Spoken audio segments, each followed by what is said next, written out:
انا اسمي احمد مختار، بزنس كونسلتنت، واحد من الترينرز اللي كانوا مشاركين في باركفيل كلاب.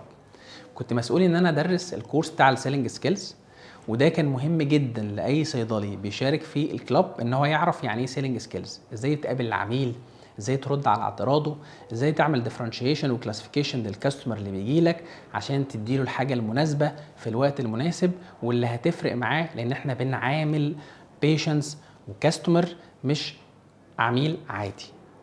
واحدة من الحاجات اللي اتكلمنا فيها برضو ازاي ترفع مبيعات الصيدلية، وازاي تفرق مع العميل اللي بيجيلك وتقدم خدمة متميزة.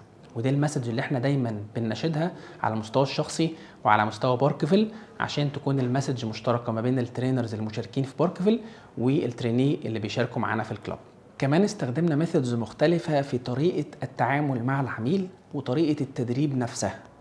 وكان كمان الوقت كان مناسب جدا نتكلم بتفاصيل على السيلينج سكيلز.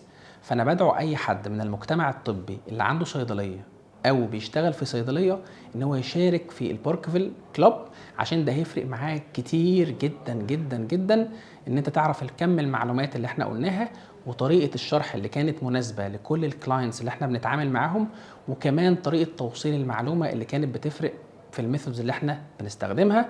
لان اضمن لك بعد ما تشارك في الباركفيل كلاب هيفرق معاك جدا من وجهه نظر السيلز ووجهه نظر الربح اللي هيعود عليك في الصيدليه.